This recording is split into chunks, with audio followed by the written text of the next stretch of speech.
You're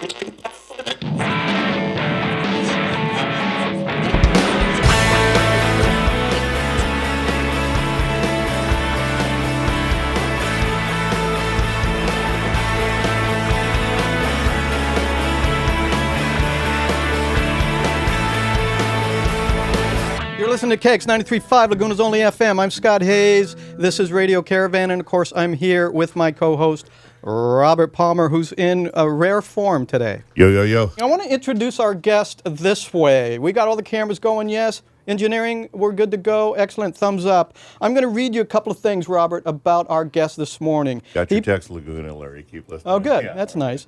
He played lead guitar. And you correct me if I'm wrong on any of this, okay? On the debut album for Elton John. Right. He's played Tumbleweed Connection? Before that as well. Oh, my goodness. The very first one, right? Holy smokes. He played lead guitar as a studio musician for Paul McCartney, Mick Jagger, Peter Townsend, Hall & Oates. He's performed on stage in front of hundreds of thousands, is that fair, of people, including a sold-out concerts at Madison Square Garden 7 days in a row. Right. Elton John's current guitarist, Davy Johnstone, is that how you pronounce his last name? He's been with him for years. Yeah, says of our guest, he's a brilliant guitar player. He can play almost everything you throw at him. And also, and legend has it that Eric Clapton was on the David Letterman show. And Letterman asked Eric Clapton, so what's it like to be the best guitar player in the world? Wow. And Clapton's response was, I'm not. Ask our next guest, Caleb Quay. Correct? That's correct. Round of applause for that. What an impressive resume. As a studio musician, when you're in the studio recording with, say, Mick Jagger or Paul McCartney or Hall & Oates, are you allowed a certain amount of flexibility to work out your riffs? Yeah. Absolutely. Absolutely. Yeah. And so you've got your guitar with you, by the way, which is a beautiful Stratocaster. And we've got a little amp on the table here, and engineering-wise, we think we're pretty good to hear this. Is there a little something that kind of demonstrates your skills here you could play for us that we could hear? And April, you let me know if we can hear okay, yeah? Well, speaking of Clapton, let me play a little Clapton tune. Ooh, I'd like that.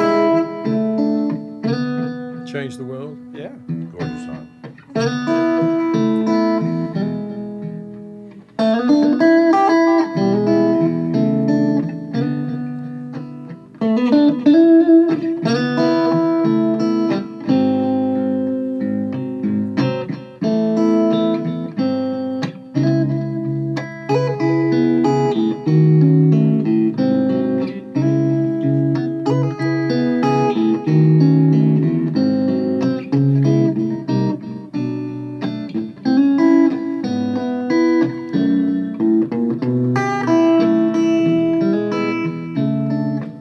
Yowza!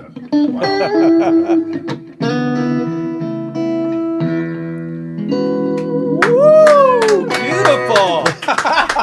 You have an interesting story at the height of your career, and you correct me if I'm wrong on this, and I know we're kind of, I wish we had hours to have this discussion, but I know you got your documentary crew out here, and they're filming a documentary about you. So you, at the height of your career, you went through sort of some drug issues? Is that a fair way to say it? Yeah. Yeah? He's a musician. That's redundant. Yeah. How bad did it get? Well, it got really bad to where, I basically lost everything. I really didn't know what I was doing. I was very, very depressed and actually came to the point of almost dying. And I had an experience where I was in a hotel room. It was actually with when I was working with Hall & Oates. And what kind of drugs at the time, by the way, before you continue?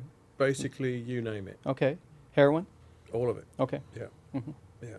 And in those kinds of situations when you're at the top of the tree, so to speak, right. It's no problem to get, it's no difficulty to get anything, right. whatever you want, yeah. And so, we'd arrive at a hotel and the dealers are waiting for you there, so it's pretty crazy. And I had no anchor in my life, no spiritual anchor, nothing, And I was earning a lot of money and spending a lot of money and really had no sense, to be honest. And so I was in the middle of a downward spiral, and I was sat in my hotel room one day, and I heard a voice speak to me and just simply tell me, Caleb, from this point on, your life's going to be completely different, and nothing's going to be the same for you ever again. And I sat there, and all I knew was that I had been spoken to, and I just didn't know by whom. You're listening to KX 93.5, Laguna's only FM. This is Radio Caravan. We're in the studio this morning with famed, legendary guitarist Caleb Quay. We're going to take a short musical break because we have a second musical guest coming into the studio, and we're going to talk now about what you're doing these days as well. And you want to take us out with a little music, and then April, just let them play for a while, and we'll let the audience hear. Take off our mics, though, and we'll get set up.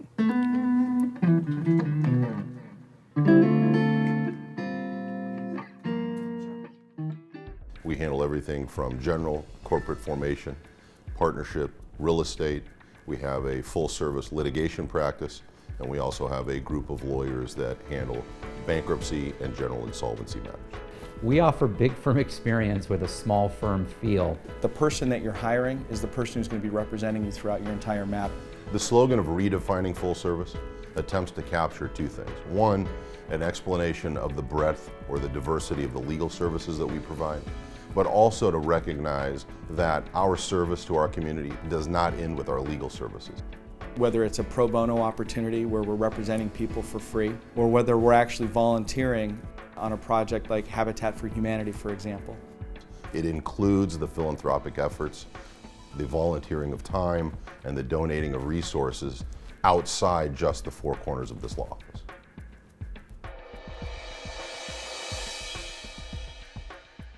You're listening to KX 93.5, Laguna's only FM. I'm Scott Hayes, here with my co-host Robert Palmer, and we've been visiting with Caleb Quay.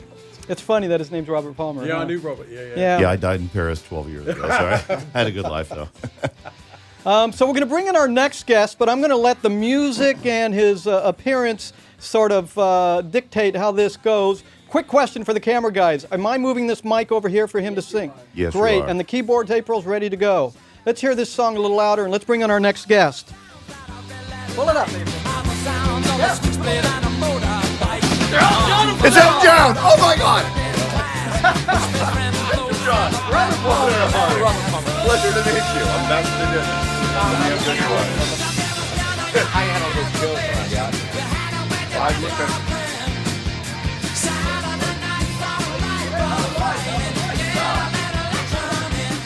Reginald's lost some weight. Reginald, you're looking great. Wow. He may need headphone sets, but Yeah. we're going to work on this there. Is that plugged in? Great. All right, here's a couple of things here. Who we have in the studio is Kenny Metcalf, and Kenny Metcalf does an Elton John tribute. He's actually here in his full uniform, and there really is quite an uncanny likeness, don't you think? I thought it was Sir Elton when he walked in, other than the fact there's only half a Sir Elton here yet. He's the old Elton. Kind of like you have the old Elvis and the new Elvis. He's the old Elton, yeah. So, Thank you. Kenny's at the keyboards. We're going to try to make this work. I'm feeling very shallow here on my head. Is it just me, or is that the way it's sounding? Okay, great. You are kind of shallow. Thank you very much. All right. And Caleb's going to play along with him. And I think, April, are you picking up the mic okay? You need it closer. Closer's always good.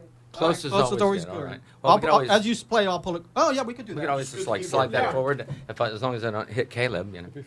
I mean, you know, don't want to take him out. All right, that's better. Perfect. All right. Kenny Metcalf here. Caleb All right. Quay, get comfortable. Is at the keyboard. We hope this works. All right. Well, let's give it a try. All right. Here we go. Sorry about the pedals down there somewhere. No, that's wear okay. pedals with those I'm wearing shoes. platform shoes, so you know it's like. By the way, if you go out and YouTube Kenny, you'll see his performances on stage, and really he is amazing. He's quite an entertainer musician up there. It's really Well, quite. thank you. Yeah. So please, my friend, Would you guys like to hear Tiny Dancer or something? whatever you'd like. We're not going to do that one. Oh. So. All right. Here we go.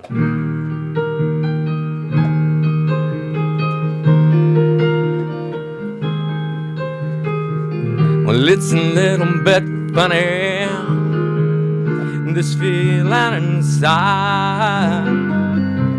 I'm not one of those who can easily hide. I don't have much money, if I did,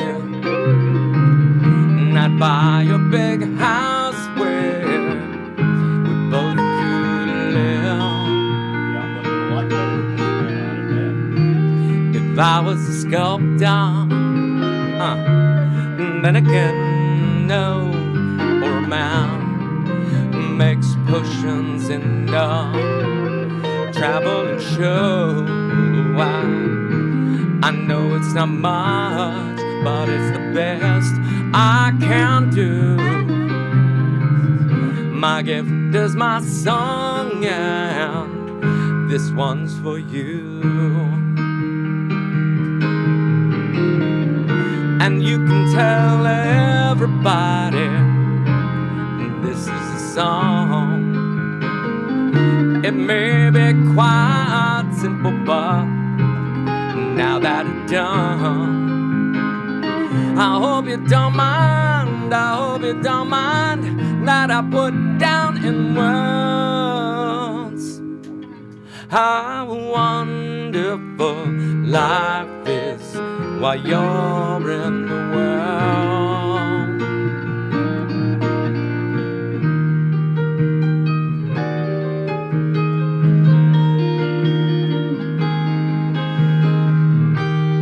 Sat on a roof and kicked off the miles. Oh, well, a few. Oh, sorry. Oh, the verses, they got me quite cross. But the sun's been quite. I have totally lost, Caleb. Oh my gosh. That's no. Yeah, no, yeah. That's all right, man. That sounded great. I mean, here's the point. It sounds phenomenal. This stuff really happens live, folks. Everybody it else really in the room does. was singing, but Kenny forgot. Oh, yeah. No, you know. People like you. Yeah, it's like people like you. You know. Let me ask you a question, my friend. Oh, yeah. No, yeah. Yeah, I mean, really. It proves this is live radio. This is not your prime hour right Yeah, now. no. I know. Kenny, let me ask you a question, though. I mean, when I've seen you on stage, YouTube, and on the internet, right? Yeah. There's a huge sort of thing going on stage there. There are the costumes, there's the musicians who are really quite phenomenal, and a great stage presence going on. There's a lot of effort and resources invested in this for you. Oh, yeah. Why? Because we can. No. It's, you know, being a tribute is, you know, the ultimate kind of tribute to doing whatever band you're trying to go after is to recreate the whole image, the whole persona, recreate that era, and what they did in those days, and the 70s, and what all the bands were doing back then was just amazing. And you have a generation of kids that grow up with loops. And they don't know what, you know, Fruit Loops too, but they're growing up with loops, and they don't, and you know, they don't know much about music, you know, from that standpoint. And so a tribute band comes out, and when you play it, you know, pretty much spot on without mistakes, you know, you're showing them what it was like, and it's inspiring younger kids to come out and, you know, want to be musicians again and take up instrumentation and play melodical music. The 70s were magical, and so, you know, we spent a lot of money, we put a lot of time into it, you know, try to get as close vocally to the sound of the person we're doing. At the same time, you know, visually recreating the costumes and the antics and everything on stage. So. And it takes being spot on. It's what I call musical theater. I love that. Musical theater. That sort of makes sense for me. That resonates for me. But why Elton John? Well, Why not? There's no one better. I mean, you could have picked anybody, I guess. Well, no, yeah. Well, you know, my inspiration from the very start was Spinal Tap, of course. You know, it's like, Yeah, baby. you know, yeah, Big you know, flex. it's like, Let's- duh. Can we bust into that? Yeah. No, I just and you know, I was born and raised in Los Angeles. So does it take you an hour and a half to find the stage, just like Spinal Tap? Do you reenact that? No, you have a that's- little Stonehenge set when you play? Yeah, well, actually, we have Outside a this- no, that small was little this big. piano that we lowered Yeah, down. big. Yeah, It so wasn't there's like like a model, but you said this big. well, we have had that problem with drummers, though. They just go poof. You know? So, You don't use the little pods, do you? Get Yeah. stuck in the pod. no. Back to Elton John. He Okay. was an Okay, I'm inspiration sorry. for you musically? Yes, absolutely. In fact, I was a drummer. I played drums for 10 years. Oh, hey, where'd that British thing just go? Anyways, yeah. So, no, I was a doesn't have a drummer. British- I was a drummer for 10 years and learned to play the drums, learned to read music, played charts, played in jazz groups and different You're stuff a like drummer that. that could read charts? Yeah, actually, yeah. Obviously jazz, yeah. Yeah, and well, you want to know where it got me, and it nowhere. Oh, but you played with a band called Striper back in the You 70s. played with Striper? Yeah, oh, the 80s, yeah. 80s. Wow. Yeah, I was their original live tour keyboardist. So for the first 2 record albums, I got lucky and got that gig. And it was just fun, and that opened the door for me to tour. And I'm actually playing venues like I played with them when they went on their first, real album launch tour. And but the thing about the Elton thing, okay, my freshman year in high school, this is going to date me a little bit, but Benny and the Jets was #1 on the charts, and. I ended up, I was in drama and theater in the round, and a guy walks into the drama room, started playing Benny and the Jets on the piano, Well, he did that. Every girl in the place got up, went around that piano with him, and I looked at my best friend and I said, I have never had that effect on a girl while playing drums. So I went home and taught myself to play, honest truth. And Elton was the music inspiration behind it, yeah. So we're going to talk a little bit about how you and Caleb got together for a moment. But, you sent me an email a couple of days ago, and you said it was okay to talk about this. Yeah. You suffered, 10 years ago, you suffered from an autoimmune disease that was really quite horrific. Do you want to sort of describe that experience you went through and how that led you to this whole genre of yours? Yeah, gonna keep it brief. The disease is called pemphigus vulgaris. I've never heard of it, never had any idea what it was. I was 46 years Anything old. with vulgaris in it, I want nothing to do Yes, with anything, yes.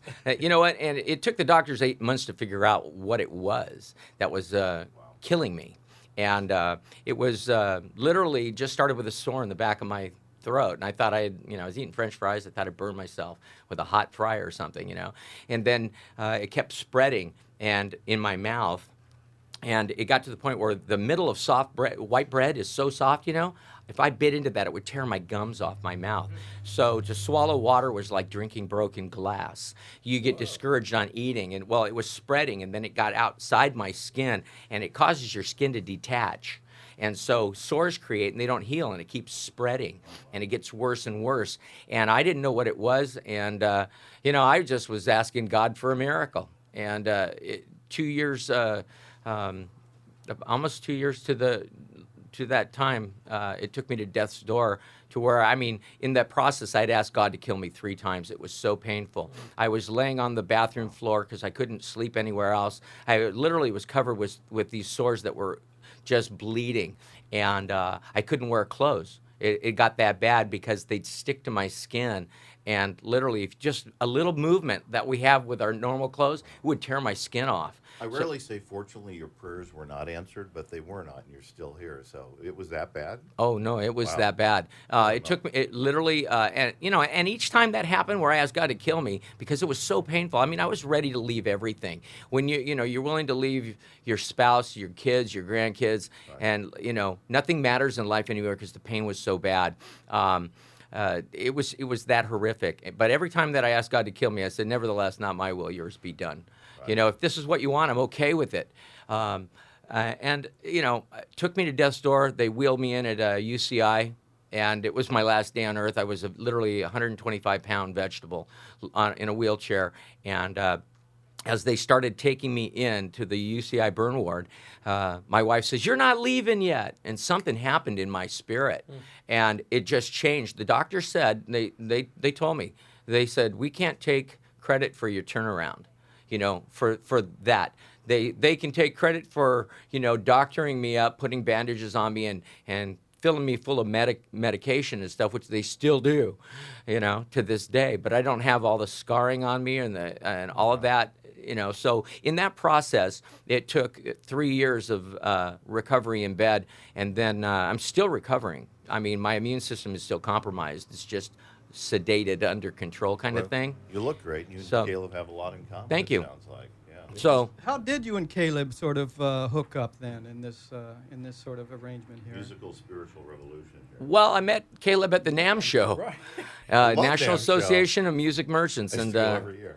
And it was like 3 years ago, and he was playing there, and I was walking around trying to get endorsements and stuff. And actually, I had endorsements with the piano shell company, and I got them to go in Grand Illusion piano shells. They made me a 6-foot baby grand. Can't walk on stage and have a digital keyboard there. It doesn't look like Elton. So we created a 6-foot baby grand that weighs about 150 pounds. And I slide my keyboard into it. And so Grand Illusions was there, and so I was performing for them, but I was in my Elton costumes, and so I went and I'm standing in the audience and watching him play. I was playing it. Wow. Performing after hours and at the NAMM show. And so, he just thought I was just some guy dressed as Elton. And then we started talking, and then we hit it off. The next year, NAMM put us up to play there. And Really? so Wow. Caleb came to watch us, and then I think it was like 4 months later, Caleb joined us on Access TV, the world's greatest tribute bands. Mark Cuban and Ryan Seacrest gave us a 1-hour live broadcast Whoa. as the best Elton tribute. So all you kids out there, NAMM is the National Association of Music Merchants, and it's the largest musical show in the year. And in the winter, it's I think still in Yeah. Chicago, and they do it out here in Anaheim. And they do you it have to be national. in the business to get in here. Right. And I had a friend that was in the business. I used to be in the business. So for 32 years, I've been at the NAMM show as a fake music buyer for him. But you're in a room literally this big, and you're seeing Styx, Toto, Return to Forever, Chick Corea. It's just, it's beyond belief. Caleb Yeah. Quay, Kenny Metcalf, right? All these people in the room. If only you could dream that big. I didn't get to see them. Stryper. Stryper, Yeah, there you go. Hey, by the way, you're listening to Cakes 93.5, Laguna's only FM. Get through this business here. This is Radio Caravan. I'm Scott Hayes, co-host Robert Palmer. We're here with guitarist Caleb Quay and Elton John. How would you describe it? Elton John performer? Kenny Metcalf is Elton tribute. I played this club in El Centro one night, and I ended up sleeping on the linoleum floor. At some point, I got up and started writing a song. I wrote a bunch of stuff until I finally got a good line. And the next day, I found myself at a street fair in Old Town, and I saw this beautiful girl wearing these turquoise earrings. I knew right then I had to put her in the song.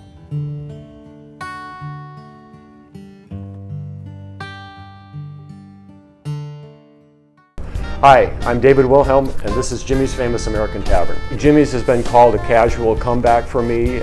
I think that's because most of the restaurants that I developed in the past were white tablecloth, upper-end restaurants. Jimmy's was designed as a place for friends and families to gather and enjoy regional American comfort food in a casual setting.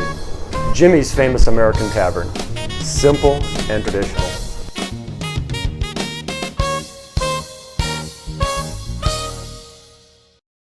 We've got about 4 minutes left, and I want to get through some other questions if I could, and I apologize about having to rush through this. But Caleb, I wanted to start with you. Looking back on your career, are you happy, content with the choices you've made as a person, as a musician? And get close to the mic for me, my friend. Yes, I'm happy. Yeah, absolutely. I mean, in terms of like the music I made with Elton and all of that, very proud of my contribution to his career. Absolutely. I mean, it's so funny because listening to Kenny talk about answering your questions about what made him pick Elton and the influence there. When we made that music, when we started, we never dreamt that we would be in the history books and have all this kind of, it wasn't even on the radar, And then just last year, what blew me away was to hear that the Elton John album, with the black cover, was put into the Grammy Museum, Grammy Hall of Fame, and, our pictures are all over that. I'm all over that, so I'm thinking, wow, we're actually we're part of history now. This is like, it's just surreal, it's just surreal. And when I saw him play at the NAMM show, I'm just standing in the crowd, and I got to see what he was doing, And I mean, he really captures the spirit of that, And then, but it was surreal, And then there's a guy out there imitating me, with a wig on, It's like, what in the world,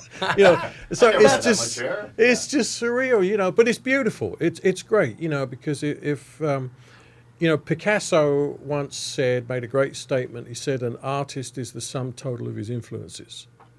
So art is all about influence and imitation. You know, you hear something and you go, I want to do that. Just like he was talking about the guy in his school that played Benny and the Jets and all the girls ran around. You know, it strikes a chord. You go, I want to do that. You know, It literally struck a chord. Don't forget we're on the radio. You know, so yeah. To answer your question, I'm very happy. You know, I mean, I made some mistakes. You know, not happy I got into drugs and all that. You know, but in terms of musical choices and the opportunities that I had to make some music that's gone down in history, you know, very, very happy about that. Kenny, how does being a Christian influence your music? Playing Elton John songs. Who is a gay man? What? That explains How so do, well, much. that's an interesting question. How does Christian music influence me, or How how does being a a Christian- Yeah. Oh, well, you know what? It sums up to this, okay? God gave everybody their gifts and their talents. I believe that. And the gifts from God are without repentance. Now, you know, two things that Christ said that impacted my life. Love the Lord your God with all your heart, your mind, your soul, your strength. Everything that is within you. And the second was likened unto the first. Love your neighbor as yourself. So with that, you know, I don't have a problem with it, you know. I really don't. It's to touch somebody's life. You know, before I go on stage, I always ask God to go out there and touch people's lives. You know, let them have fun. Let's take somebody that's in a funk or a depression or something. Let's put a smile on their face and make them happy. And then I meet them after, and I just treat them like I'd like to be treated. And that's it. That's my, you know, where I am with my Christianity. It's just to love people. There's nothing wrong with that. I love it. I love it. Caleb, besides playing with Kenny tonight for a round of 3 or 4 songs, what else are you doing musically? Well, I currently serve as the worship pastor at the church on the Way in Van Nuys. So for the last 25, 30 years actually, I've been really fully involved in worship music. You know, I teach worship music. I'm an ordained minister. So I got out of the industry, quote unquote, you know.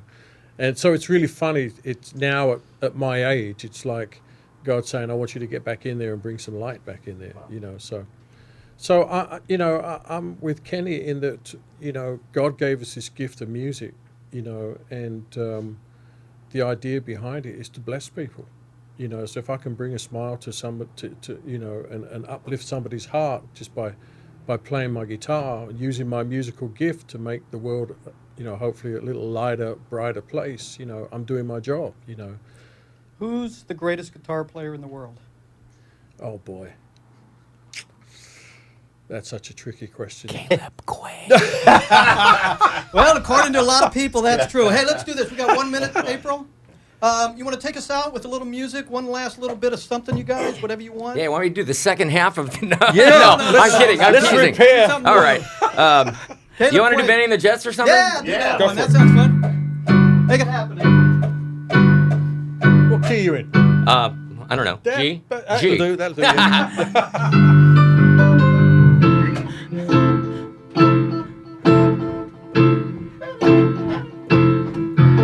Well, hey, kids, shake and loose together. The spotlight's hitting something that's been known to change the weather.